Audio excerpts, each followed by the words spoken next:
Hello and good evening. This is Roger Kimmel Smith, love and light culture warrior, here to remind you that when humanists attack, paradigms tremble. We are live on Facebook with When Humanists Attack, which is a project of the Humanist Being Limited, a nonprofit organization we hatched a little while ago based in the state of Vermont. And on prior episodes of this video and audio podcast, we've done a series of long-form interviews with fascinating folks, including two guests we have here this evening. We've also done informal chats between members of the When Humanists Attack team, including myself, my co-host Chris West, who's also with us this evening, as well as Vincent Downing and Robert Gibbons. And we've talked mostly about, current events in the United States of America. We don't have anything really going on, do we? And events concerning the humanist movement. Tonight, in the first of our virtual salons, we have guests to help us cut to the marrow of pressing questions of our era. We also have another new When Humanists Attack format coming soon. That's When Humanists Attack News. Look for that in the coming weeks on YouTube, RSS, and Spotify. So like I said, we have Chris West with us this evening. We also have Rob Robinson and David Oliverio. No need for lengthy introductions, but hello to each of you. Hello, thank you for inviting us. Thanks, Raj. It's a pleasure. We had invited a third guest, also a prior interviewee on When Humanists Attack, Jeanette Hill Porter, but unfortunately she had a sudden, unexpected medical event and can't join us, sadly. But let me just give brief introductions to our two guests. Rob Robinson is an economic justice activist based in New York City, born in Brooklyn. He had a long career working his way up into management at Automatic Data Processing, ADP, the payroll processor, which gave him a certain strain of understanding of how the economy works. Then he was reassigned to Miami, and then the job vanished, and then he was left to fend for himself and went through periods of homelessness in Miami and in New York, which gave him another strain of understanding of how the economy works. And now he works with the Campaign to Restore National Housing Rights and the National Economic and Social Rights Initiative and the Take Back the Land movement and other campaigns. And he does media and he consults for philanthropies. And he told me he does 5 Zoom meetings a day. So he's a busy dude. And we also have David Oliverio coming to us from steamy Austin, Texas. He's a former Pentecostal preacher who went through an evolution of faith and came out the other end as the Preaching Humanist, his handle on YouTube and Twitter. And he's fortunate to live in Austin, which is the center of the country's most active atheist center, the atheist community of Austin, or at least most active in terms of media production, which is how we heard about him. So let's get into the questions for the evening. I had 3 proposed topics. We may not get to all 3, but first I thought we should talk about the ongoing democratic crisis in our national politics. We have one party making more and more clear it is an outlaw party that stands against the nation's democratic traditions, whereas the other party, well, I don't really need to mention what we're up against. Did you mean, which part are you talking about? Which one is it? All right, so the question is, are we already basically stuck in a Biden our time presidency, interregnum, between the last nightmare and the next nightmare? Or is there something we can do about changing that narrative arc? Who wants to dive in? So I will start. I think, we've learned through the Trump administration the problems of the Republican Party and where their interests lie. But I'm not so sure there's a big separation with the Democratic Party. There are Democratic socialists around now, which takes a different stand. And I think there was energy towards Bernie. But I think Bernie would have been better off if he came out and said, I'm a socialist, because I think the fact that you say I'm a democratic socialist at least me, scratching my head. What is that, right? I do think we need to really consider another party in this country, and I think that's a conversation we need to start engaging in, especially those of us living in communities that want to see social change. So I'll just stop there as a start. Yeah, and I'm sorry, I'll just dive in for a second to say on socialism, it really seems to me like what Bernie did was not claim it to be, to define for its own sake. Sort of like humanism, it's allowed people who are opposed to the idea to do a lot of the defining in people's minds. Well, I agree, socialism is. Yeah, I agree. But, for a long time, that word was a dirty word in this country. And I think the effects are still felt of that.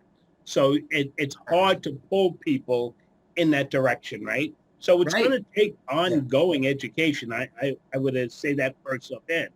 I don't know, though, if we're really constituted in a way to do the on-the-ground political education that is necessary to shift the politics. I do think it's going to take a period of time. And it's going to be a slow process. Yeah, I agree. I keep reminding people this is America. To make change, it's your baby steps, right? It's trial and error. We can't just completely take the old and throw it out, build the new immediately.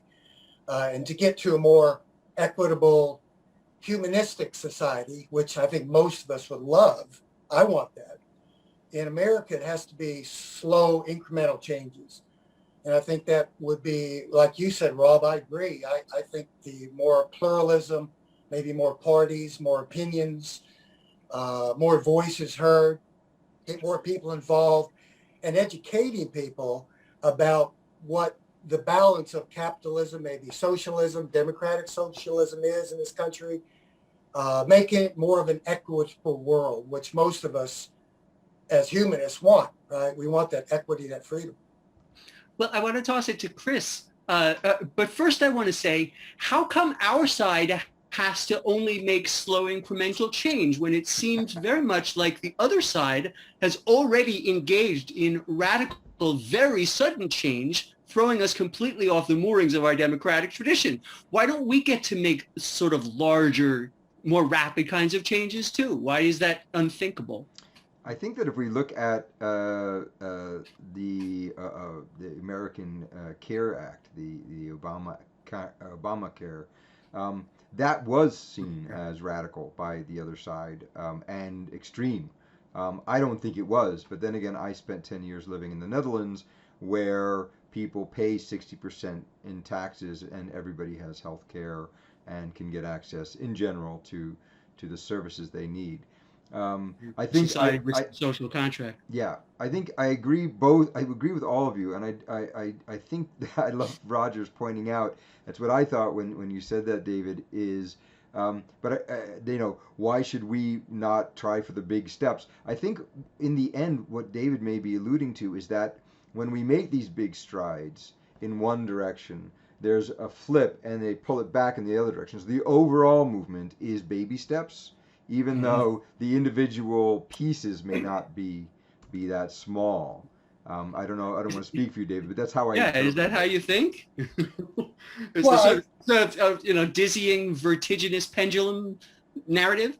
I think maybe it has a lot to do with the similarities with myself as a humanist activist, right? Versus the traditional theistic religions. I mean, this is America. We know that things are slowly changing. We're becoming more secular in many ways. More and more people are leaving theistic religion. But if we were to just completely wipe out, like Nietzsche talked about that, there'd be chaos in the streets if we eliminated it completely immediately, or the French Revolution style off of their heads immediately versus more of a slow change. But I certainly would think differently if I were not 64 years old. If I were 24 or 34, I'd want to go out, take it to the streets, the more radical approach, which I don't know. Maybe we do need that. I don't know everything. I'm learning and growing, but it just seems where I'm at that the educational process, the slower process of change, because we're talking about the frontier mentality here in this country. I mean, down here we have open carry gun laws now. It's just crazy. So, and then people also take, if we try to attempt to make change immediately, they're not going to go for it as much. So I just personally see the gradual change better. And that's just my take. I will interject, though. I do think there is a different way of thinking. So, I think everybody, or at least I know I am, and I'll openly admit it, I'm north of 45, north of 50, but I work a lot with university, university students who really want to see change, right? The dreams we were sold, you go to school, you get a master's degree or a PhD, and you're going to come out and you're going to make $100,000 and life is going to be grand. You'll get married, have 2 kids in a house with a picket fence. Well, the reality today is you spend 6 to 8 years in school. You're coming out with looking in the face of $200,000 in loan repayments, and you can't find a job that wants to pay you more than $50,000 a year. No. So the young folks are saying, no, that doesn't work for me. And it doesn't work in this oppressive situation where 1% of society controls 37% of the wealth. No, I'm going to rebel against that. I'm going to take it to the streets and I'm going to resist. So the mentality is a lot different. And I think the mentality of, I guess, the civil rights era is spilling over to young folks, both black and white, to say we want to see a different world. And I think that started with Occupy, in my opinion. Occupy really made us look at economic injustice in a way that we never had before. And we walked away with language, which I just used, 1%, 99%. 10 years ago, prior to Occupy, we weren't talking about that, but we certainly know what it is now. No. And a 5-year-old can tell you what the 1% is and the 99%. Yeah, no, I would say Occupy, which was hatched, it seems in the suite of offices of Adbusters magazine in Toronto or Vancouver or whatever the heck they are, was, far and away one of the most successful skirmishes in the culture war that we've had in the last decade. But look at what that says. Nothing changed, just a little language. I think what I'm picking up from the two of you is a sense that only, slow, gradual, and, ineffectual, change is what we can expect working essentially within the mainstream political and economic system in the direction of humane values. And what I'm answering my own question, I guess, saying, if you want to go the other way, in tandem with corporate power, for example, in the direction of screwing up a planetary ecology, in the direction of, starting a mass extinction, you don't need to settle for slow, gradual change. Those are changes that the system is ready to make, right on the drop of a hat very, very quickly. And, taking that into account, as I think many more of the younger people do than many of the people of our age do, that we have crises, not just the climate crisis. I'm really starting to take in that the biodiversity crisis is just as urgent as the problem with the climate, and much more capable of being discussed in the present tense, not the future tense. That really annoys me, that people push off climate and don't think it's structuring, life now. So, all that is backdrop to 2021. To my original question, the presidency, or the administration, and they get to define an era, the Biden years, the Biden our time years. Is that all we're capable of doing? Well, I don't know. I do know that, again, and I'm going to go back to the young people taking it to the streets and resisting. And we saw that after the George Floyd killing. I stood up in this very office that I'm sitting in, and I watched change happen in the streets. And what do I mean by that? I saw young black folks who said, we're not going to take it anymore, and we're not going to call for Jesse Jackson and Al Sharpton.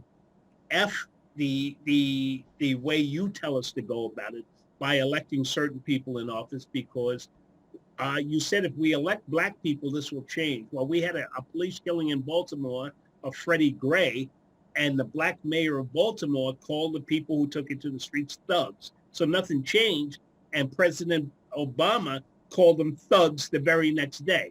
So electing black people into office is not going to make the change. What made the change was those young folks going into the streets and having their white allies stand next to them and saying, we want to see a different world and we demand a different world. And they took it in the streets of New York City night after night after night. And they were uptown, they were downtown, they were on the east side, they were on the west side.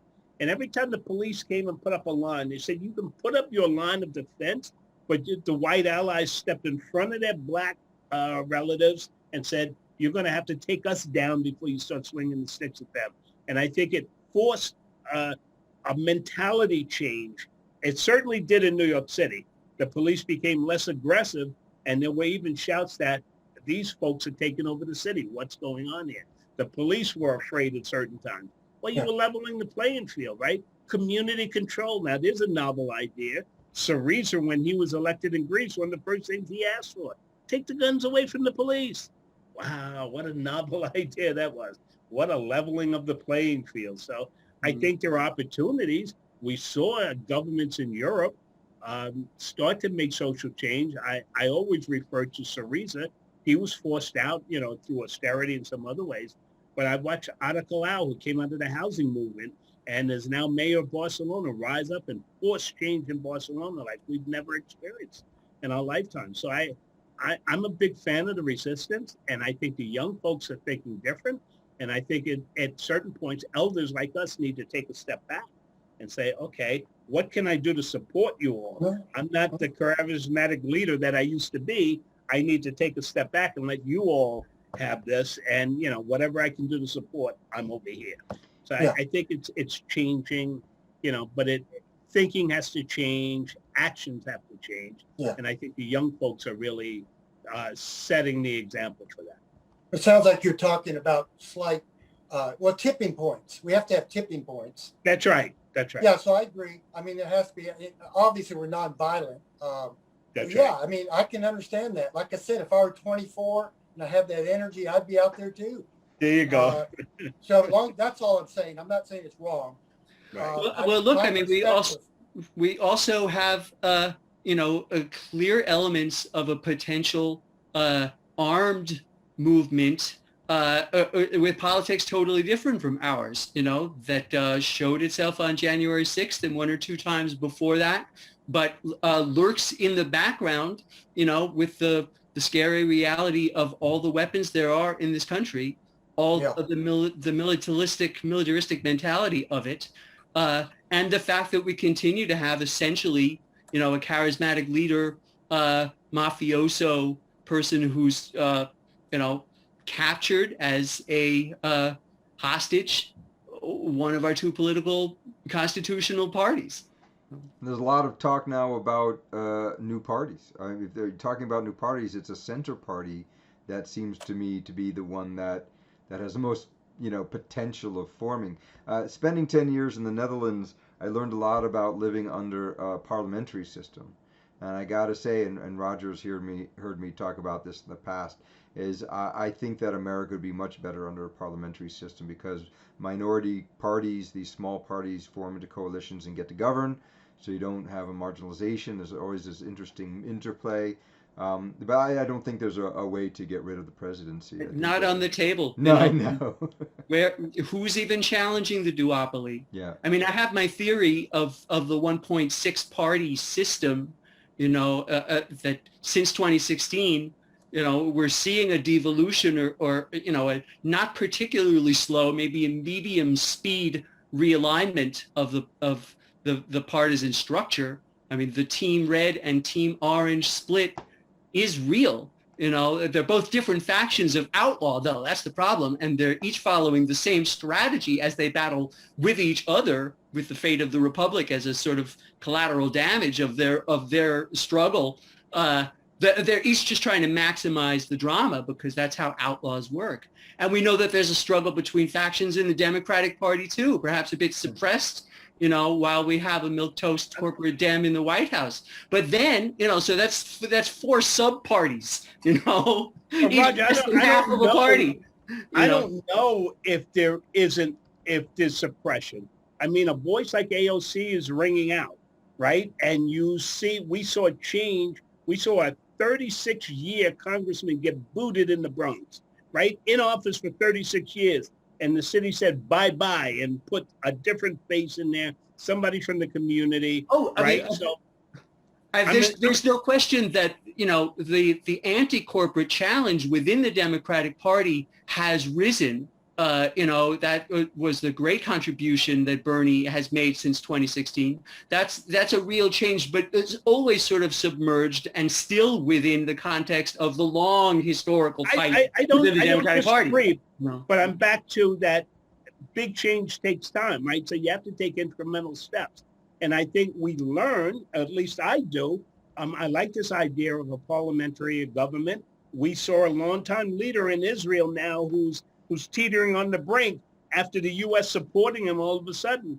But all of a sudden, voices rose up now. Now they're talking about forming a coalition government. He's about to get his ass booted out, right? And Ada, even in Barcelona, had to form a coalition government up there, even when she went all the way to the left compared to the government that was in place prior to her. So I think those ideas are spreading and people are picking up on them and they're seeing the change. And that is spreading in this direction.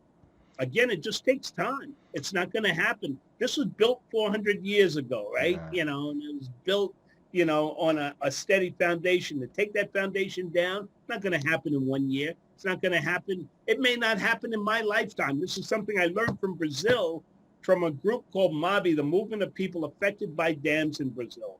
When I went down there the first time in 2013 to work with the group, and I asked a fundamental question, and that question was, okay, we had this UN Special Rapporteur on the right to adequate housing, Raquel Rowland, come to the U.S. with a very radical message to our U.S. governments, to our local governments. How come she's not working with you guys here in Brazil? I don't hear her voice while I'm down here in Sao Paulo.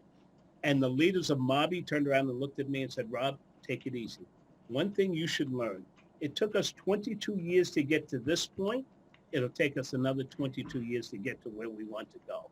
So, I think there's some patience that, this is not going to change in my lifetime, but I do think change is in front of us, and that changes gradually. We see things just unraveling here like never before. And I think the pandemic is going to force a lot of change upon us, right? That nobody expected, right? We talked prior to coming on live about how real estate is going to change, right? This was, real estate was to New York once like oil is to Texas, David. That's something that our attorney general said, right? Yeah. But nobody needs this brick and mortar space anymore. They can do it online. So where are the capitalists going to go now? They can't get their money. They can't get it. So they're going to have to change. Well, are the rents going down? They're going down there. You can get spaces all over the place. On office space. Okay. I'm in a building now where the square foot used to rent for $120. It's renting for $21. Wow. $21 square foot. Rob, maybe you can answer this question. This is not my area of specialty, but here in Austin, we're in a big city as well, nowhere near New York City, but there are large buildings still being built, structures, even in our part of Austin. My wife and I live here in the north central Austin, and there are these buildings going up. Why are they going up, and who's going to house them if they're office buildings? Well, if they're office, there's a couple of ways, and this has happened in New York also. They're the new safe deposit box, we call them. Speculation. Prior to the pandemic, they sat empty. Big-ass luxury towers just sitting there. And some European investor dropped $10 million on the 13th floor and said, you know what, that's going to bring me back $20 million in 6 years, 7 years. And they're willing, we call it the new safe deposit box. A great film done by Norman Lear, the old television producer, called America Divided. He did a series of documentaries in 2016 leading up to the presidential elections. It was an 8-part series, and he did a piece in New York on real estate, and that was a feature of New York. He had a real estate agent take him around, and that's exactly what they called it, a new safe deposit box. This is where money is being parked. Somebody took him up in a luxury tower overlooking the city. The real estate agent said, this has been empty since it's been built, but it's owned. Wow. But I mean, you could, I'm sort of piggybacking on David's question. Is there any relationship between the real estate market as pertains to offices and where money lives versus, making affordable housing for human beings? Well, I think yes. So what has happened today, of all days, is that New York State has captured vacant hotels with a commitment to turn it into affordable housing. So we had 760 hotels in New York prior to the pandemic. 162 of them closed down permanently and will never reopen again. And the state and the city are going to make an investment, but they can only go to nonprofits who are going to create affordable housing. A huge, huge shift, That's right? a big deal. You think of some of these buildings sitting in Midtown, sitting empty, all of a sudden gone. There's one not far from where I am in the Wall Street area. It's closer to Wall Street than I am. It's an old Radisson hotel that's about to become permanent affordable housing. Think they can redo them as eco housing, Chris?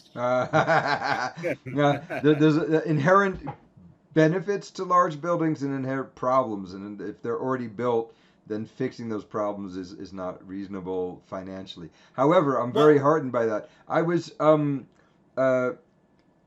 the challenges that I see in front of us as far as a republic, because I think we should try to put a pin in this and move on to the next topic. That's what I was thinking. Yeah, go ahead. And I don't need to be the last person to talk on this, but the challenges that I'm seeing from the anti-democratic side, and I'm not saying it's Democrats, I'm not saying it's Republicans, I'm saying there's a segment of people who are making laws to make it harder for people to vote.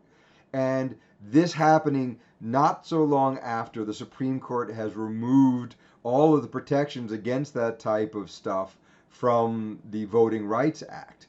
How do we as a society react to this is going to be a fascinating thing to watch. We're having real problems watching these things get put into place. We have one senator who's obstructing the ability of the rest of the Congress to move forward with meaningful law, federal law that would put a stop to this type of thing, which may, of course, go through the process of being challenged into the Supreme Court, and who knows. But I see that, as far as my personal point of view, the contact between the theory of what we're looking at and the reality. They know they can't win. We've heard tapes of these people admitting that the demographics are against their particular point of view. They can't win if voting is maximized or rigging. Exactly. Rigging voting is the only way to move forward, which is why they're talking about it, because the people who talk about a thing are the people who are doing it. That's something that I've seen in almost every corruption case in the world. You have these virulent, radical Christians screaming about homosexuality, and those are the ones who are trapped in the airport bathrooms getting a blowjob from some guy in the back, right? And so this type of hypocrisy, when they're calling out, when they're screaming really loudly about it, it always says to me, you're the person who's doing this, aren't you? Right? Shocked to find gambling going on in here. Yeah. So I don't know. Anybody else want to try to nail the first question before I dangle the second one? I don't want to try to nail it, but a little bit of a response to what Chris just laid out.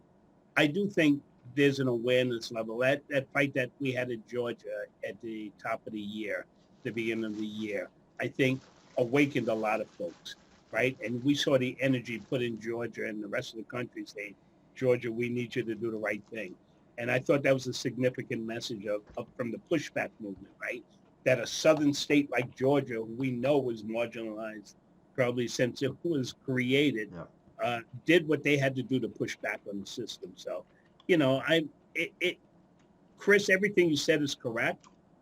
I just do think there's an awareness now that didn't exist in the past. And I think, while, there was a big turnout for people that voted for Trump, I think a party organized themselves to get early voting in place. I mean, early voting is now a staple here in New York. We can start voting Saturday for our mayoral race, which is going to take place on the 22nd. So I do think there's an awareness now that hasn't been there before, and folks are watching and I think ready to try to organize themselves to push back. It's going to take organizing. It's going to take getting out in the community, much like Stacey Abrams did. And it's going to have to happen, those types of efforts that have to happen around the rest of the country. Dave? learning and listening. I agree. Yeah. And let's not forget making voting simpler and easier for people. Simply That's right. mail-ins, right?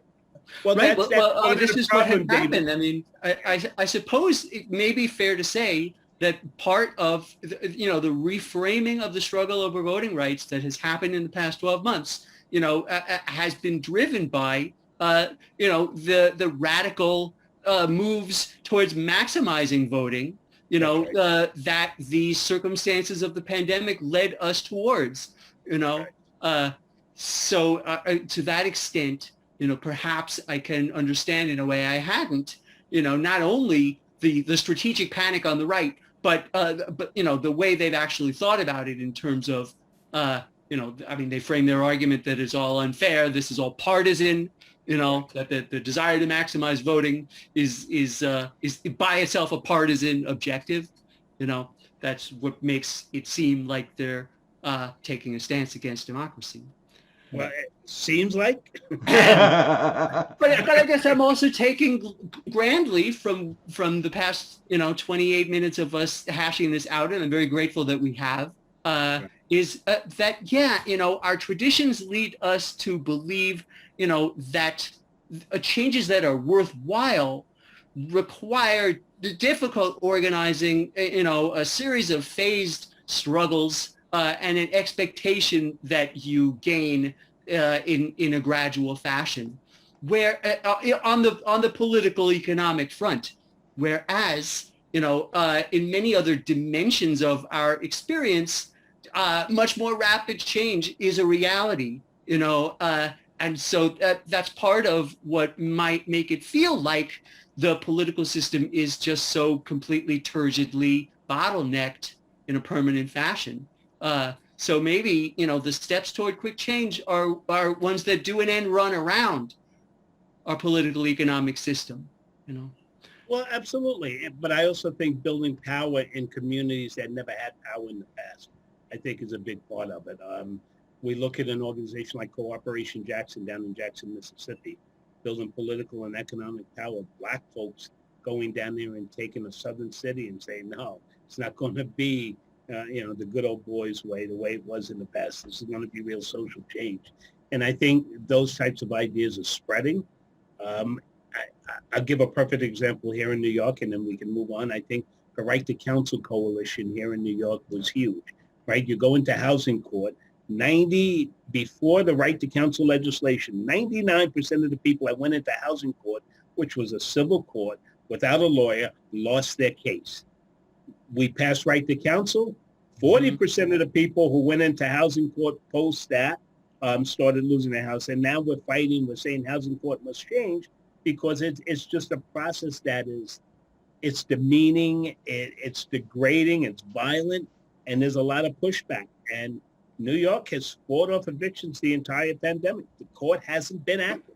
They shut it down. And every time they attempt to open it up, the movement made it very clear it's not going to be business as usual. They get in front, the employees come and see 500-600 people out in front of that court. Have a nice day. I'm going back home. I'm not dealing with that, right? So I do think, it's a combination of things. I think it's a strategy, but I will just chime in. I think our own issues, we are somewhat complicit in our own struggles, and people always ask me why I say that. And I think we are an individualistic society here in the U.S. I care about me and my family versus my community. Yep. And I think that's something that needs to change. Oh, and yeah. I think, David, you're perfectly positioned. I work with an Episcopal priest named Frank Morales, longtime squatter in New York. They control 11 buildings since 1979. And he always said to me, Rob, it's an issue of morality. Man, why should this space sit empty while people are sleeping on the streets without it? Right? Yeah, absolutely. Yeah. I mean, the 4-letter acronym that I often use to the right-wing conservatives that are very Christian, right? The ones that are opposed to helping the homeless, affordable housing, other things that we want done for equity, right? WWJD. What would Jesus Remember that do? one? Yeah. What would Jesus do? I mean, they get mad at me, but come on, this cool long hair hippie dude Jesus. Depends on what Jesus of the Bible you like. Right. I like that one. I don't like the name. But the I'm cool sorry, I'm hippie only dude- comfortable with my colonizer Jesus. Blue-eyed, blonde hair. I'm not an anti-imperialist Jesus type, you know. Well, if he's Yeah. going to be King of Kings and Lords of Lords, he's got to be, there's a pyramid there, right? It's going Well, to be I a had- spirit. I struck up a conversation this morning with a person of the Christian faith who reminded me that Jesus said in a speech to other religious leaders, "I am the truth, and the light." And I said, "Hey, that's epistemological." So there's my peg. I'm going to switch us now. You're listening to and watching When Humanists Attack, special virtual salon. I'm Roger Kimmel Smith, having a delightful time with our guests Rob Robinson and David Oliverio, the preaching humanist, and co-host Chris West. All right, second question. I'd like to talk to them about epistemology. It's the branch of philosophy that covers how we know, or what we believe that we know. I'm reminded of the quote, you probably know it. It seems to have not verifiably come from Mark Twain, but it's like, it's not what you don't know that'll hurt you. It's the things you know that just ain't so. So we're still living through, what amounts to an attack on truth and on reason, the big lie strategy and a thousand little lies and the notion of alternative facts. It occurs to me that we carry around with us our own truths, and those truths are made of stories and facts and feelings, and we valorize the idea of our own boldly individual truths in an individualistic society, while we oppose the concept that everyone's entitled to their own facts. In this conception, maybe a truth is defined in a way that makes it a little larger than a fact, and maybe a little more slippery. And all of this is just about equally true of social political stuff as it is about religious and spiritual stuff. So I'm asking, what really is the relationship between knowledge and belief? Does one drive the other? And is that acceptable, or how do they intersect, or are they totally separate? And that's as far as I got. That's okay. First thing we have to confess and admit that we'll never know everything, right? We live in a life of it's uncertainty versus We'll the barely know Bible. anything. Faith is the certainty of things hoped for, the evidence of things not seen, right? So we know that we live in an uncertain world as non-believers. We have to think, use rational morality, situational ethics, test things, use empiricism, which is not perfect, but it's pretty damn good. It works better than just what we believe or feel, what feels good. So right. One of the best tools we've come up with. What's that?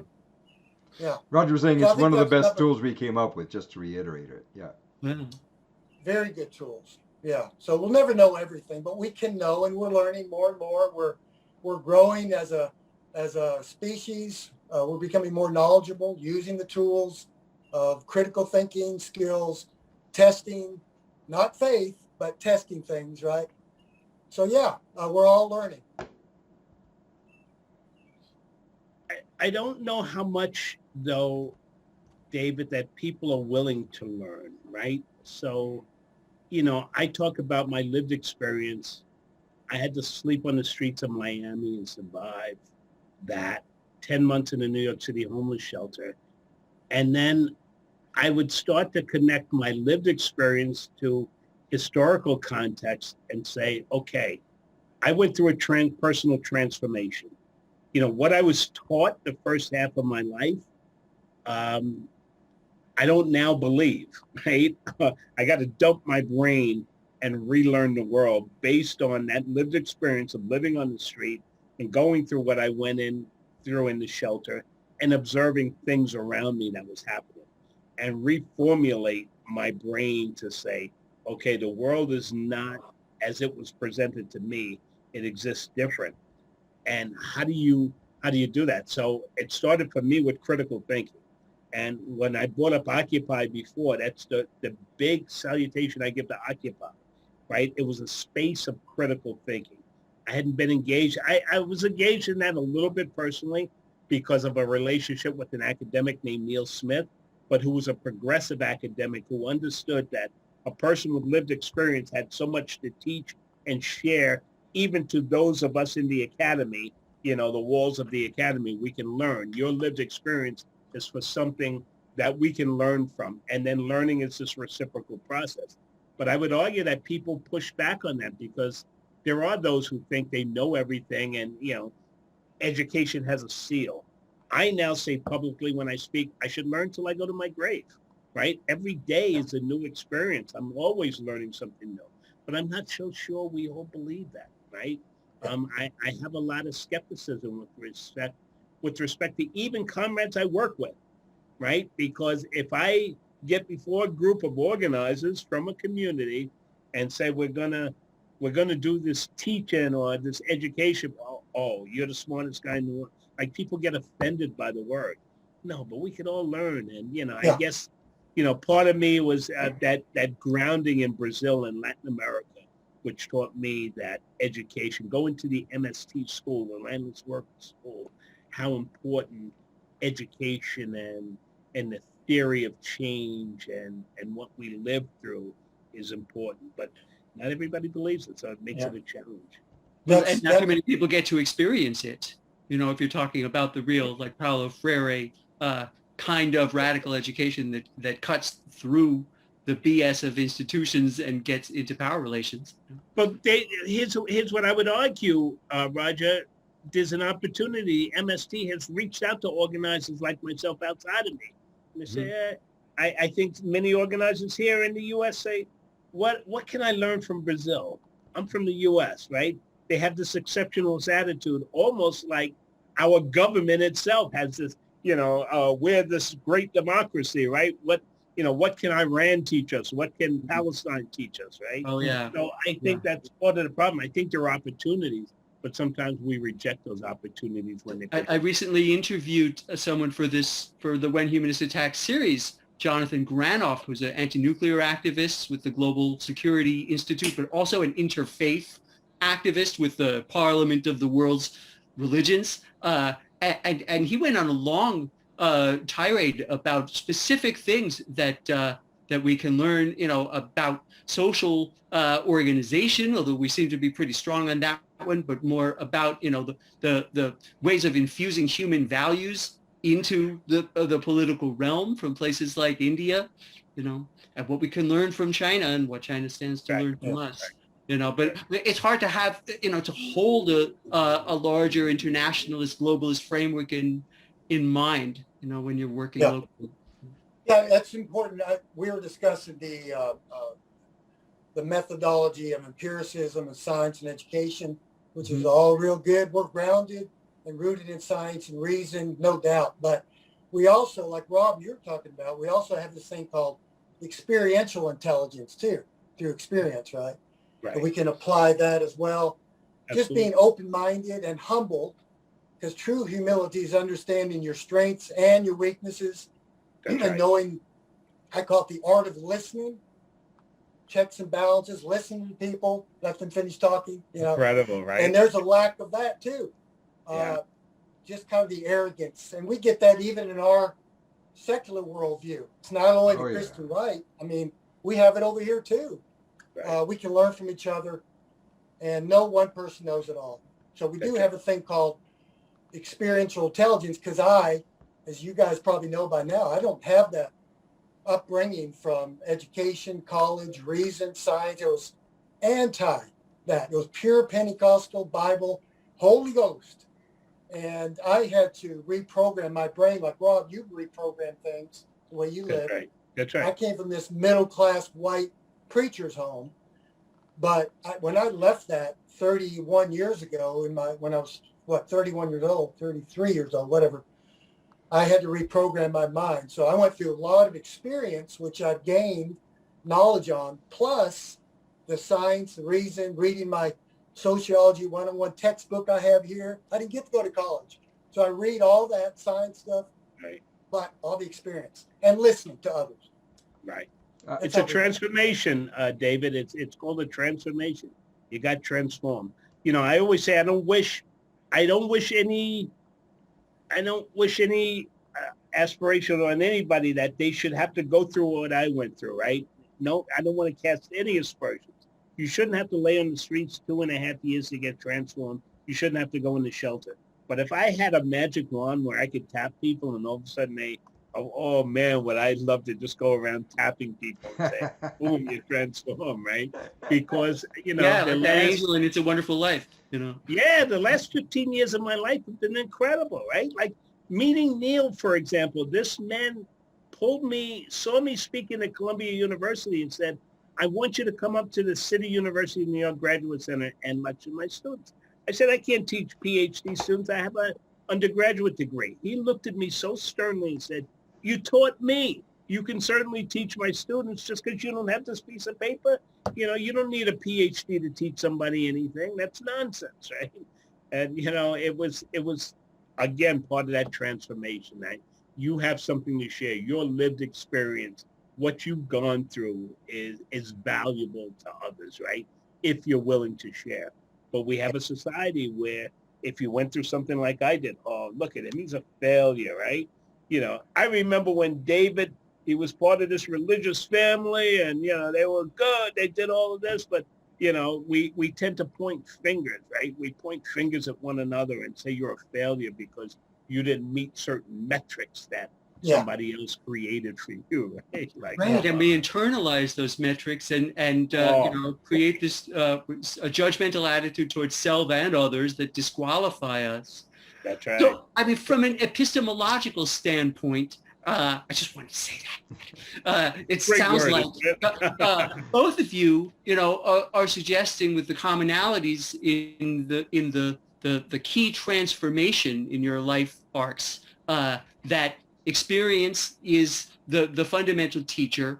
What it brings us, if we're lucky and sensible enough to let it, can accumulate in ourselves as knowledge, as things we know because it happened to us and nobody can, pull the wool over our eyes about it. Right. And that, in the course of a human life, that is one of the key things that drives, and if you're open to it, allows you to change beliefs. Yeah, Okay. and I would when Rob, you were talking about the experience that you went through and how that formed you. It reminds me, my wife is an educator but also a scientist, and she often says, "You'll never meet a better scientist than a 3-year-old." Right? A 3-year-old really understands the power of experience. We are evolutionarily designed to follow our parents and try stuff out and have them check to make sure whether we're going to die from it or not. And then, we'll get an experience from that. We also have experiences, and I'm sure all of us have had these, that are less than good as an experience, like what Rob was talking about, but the lessons you learn from afterwards can be great.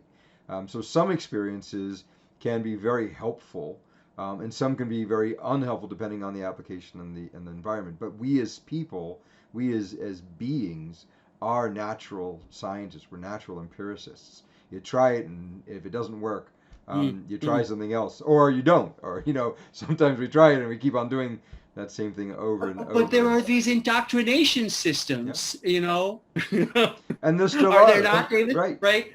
That train themselves around, I would say, beliefs that you hold to dogmatically, and even when experience cuts against them, you just have anxiety, but you resist change.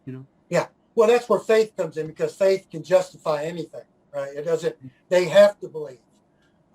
And without faith, it's impossible to please their God they believe in, and that's all in the Bible, right? So, yeah.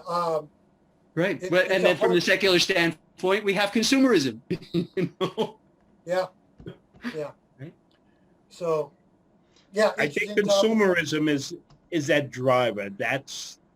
That separates us, because that's another thing. And I just tell you about experiences. So before I left to go to Florida, working for ADP here in New York, automatic data processing, I once won an award for the best dressed employee at ADP. And I was into that, right? So I'd come up. I worked out on Long Island, so I'd have to take a train out. I'd take a couple of buses from 109th Street where I live, come to Penn Station, take the train out to Long Island. There's a reverse commute at night. The reverse commute home, I get off Penn Station, 34th Street. There's Macy's across the street. Let me go buy a new suit, right? I want to continue. I'm caught up in consumerism and buying into all of these narratives. Mr. That HR. actually, it turns my stomach to think about it now, to talk about it. Like, that was me, and I was like, Mr. HR man. Yeah, you get caught up in it. So I got the award. It sat proudly on my cubicle and then eventually in my office because I was riding that chain. Oh, yeah. Man. Oh, yeah.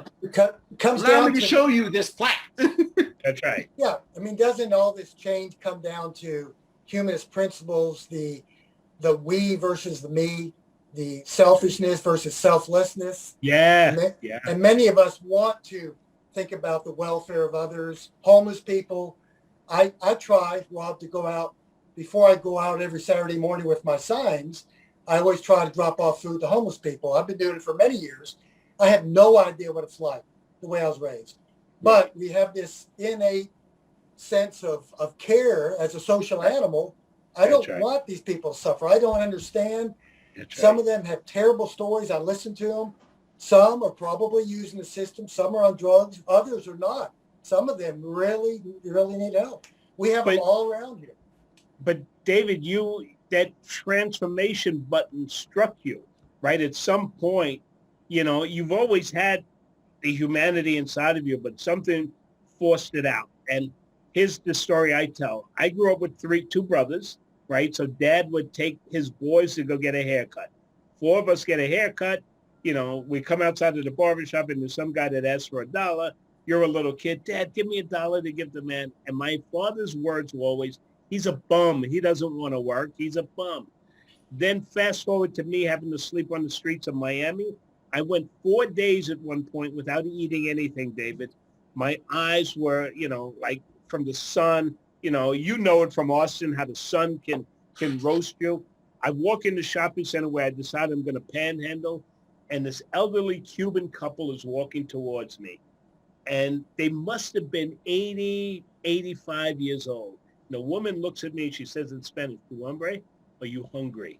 She said, and I said, yes. And they happened to be carrying a chicken dinner, rice, beans, yuca. It was the first meal I had in 4 days.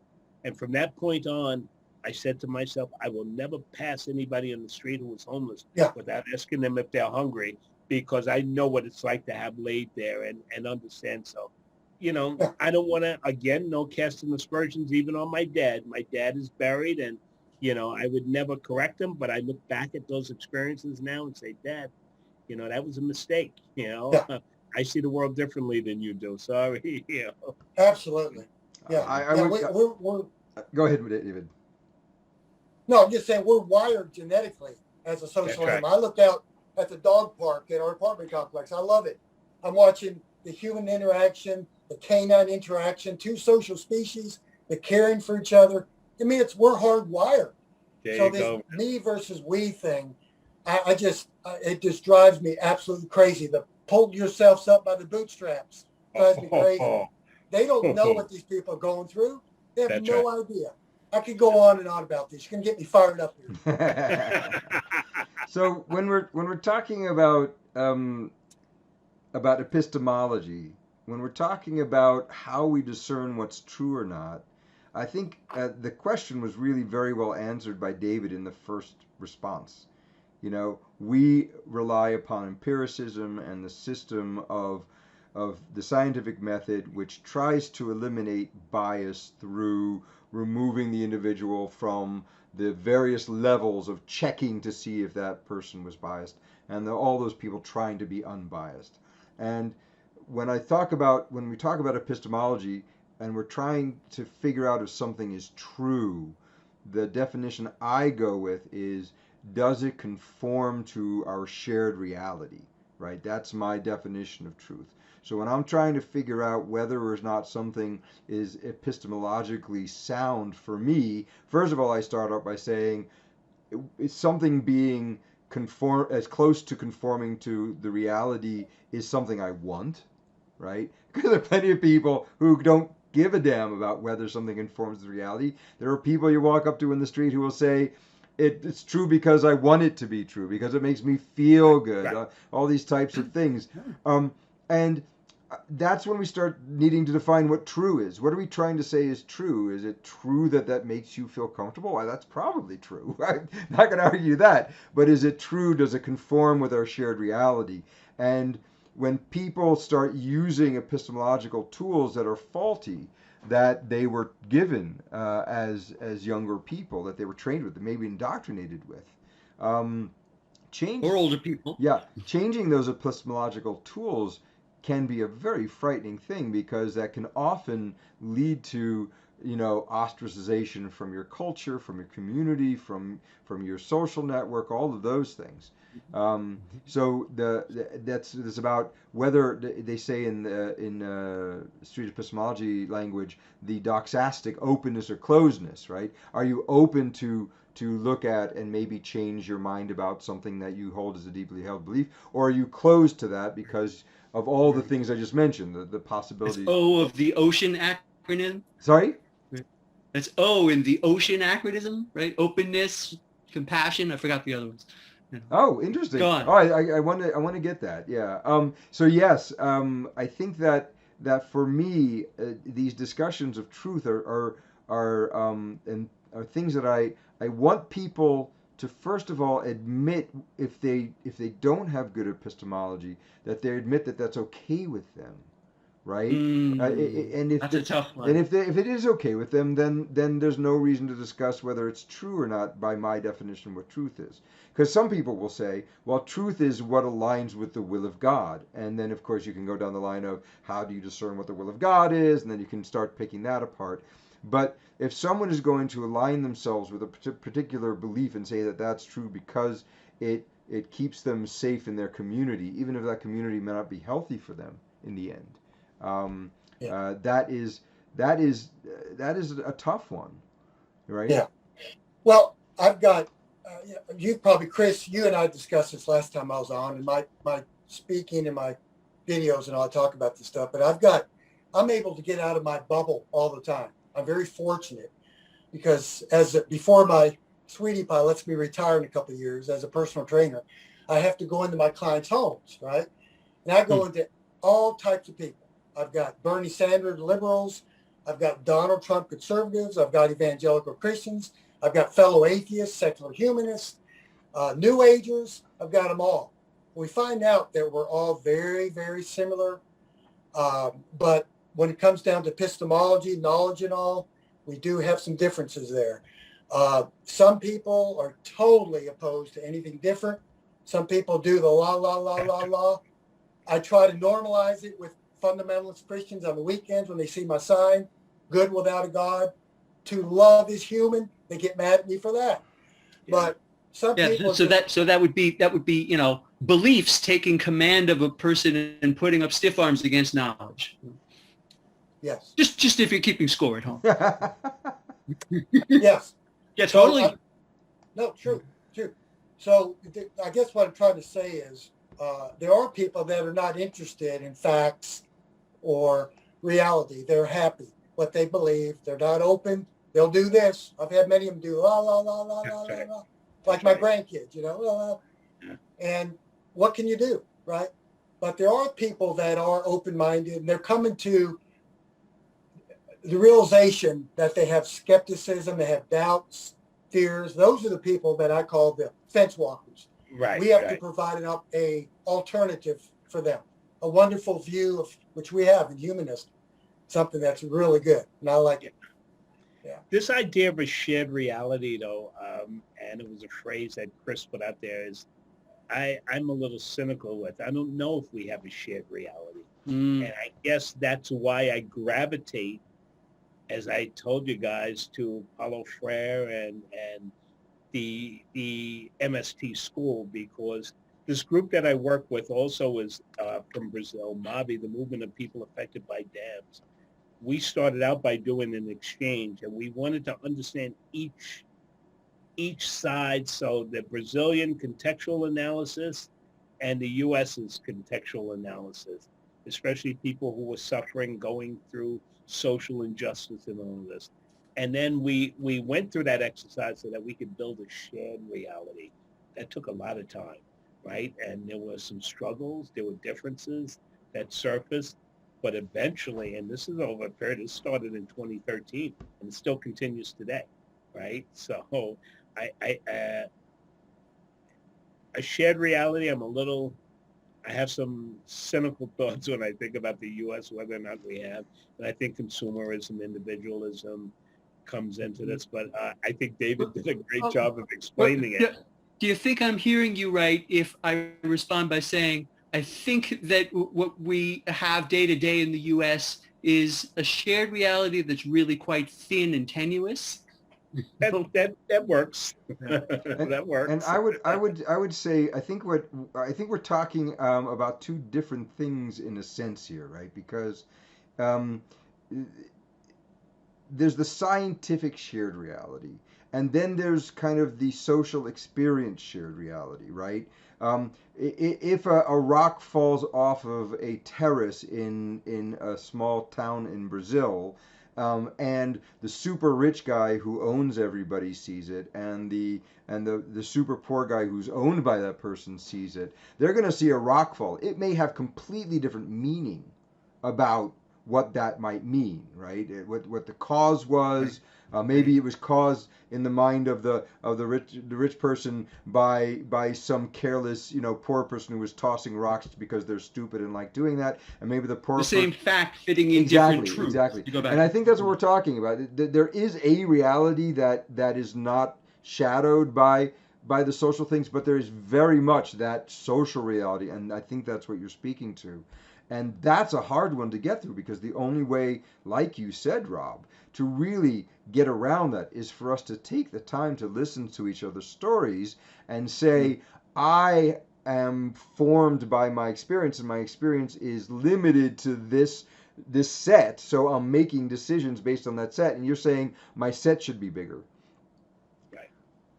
Right. And how many of us do the types of things like you do, David, going and putting yourselves with homeless people and serving them and allowing yourself to intentionally, broaden your subset of experience to stuff outside what your comfort zone might permit. Yeah. Well, yeah. Oh, absolutely. We have to get out of our echo chamber. Believers do it, conservatives do it, liberal people do it, fellow atheists do it. Many people stay in that little echo chamber. You've got to get out there. We've got to and talk to people.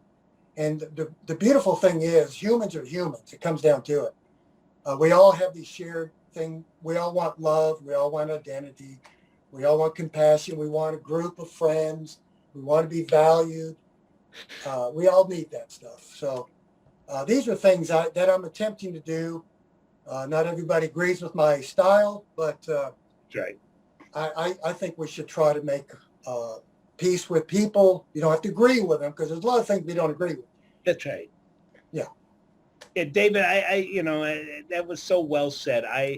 We're not going to all agree, but I think we do, in essence, all want the same things. And then people do make it difficult the way you go about it. You've been challenged. I've been challenged. People have said to me, I've had people from the one of the most marginalized communities in the world, right? Black people like myself. Why are you putting your business out like that, right? Well, stories are incredible, right? Like, I got to share this, right? My personal experience is going to be meaningful to somebody else, and maybe provide an understanding of what society is like. But there are so many of us that have been led by the narratives that were painted, and you're a failure because you didn't do this. You're, never mind the obstacles thrown in front of you, right? We don't count those. It's just anybody can make it here, but you're a failure because you didn't. Yeah. Yeah. Well, we're wow. Yeah, we're hitting an hour and 10 here. You guys are just awesome. That's a perfectly fine place for me to close. It seems to me. I'm just delighted by the conversations we've had. It was just what I was hoping would take place. Meaty questions, brilliant people. what could be bad? Thank you so much, Rob. Thank you so much, David. And thank you, Chris, for stepping up. I thought you were going to be behind the scenes, but you wanted to be in front of the scenes. Howdy look, folks. Look great. Thank you. Thanks for inviting us. Yeah. Yeah, thank you very much. Thank you for watching all the way to the end, and find the rest of our stuff on YouTube and RSS and Spotify, and like us, and we like you. Good night. Good night.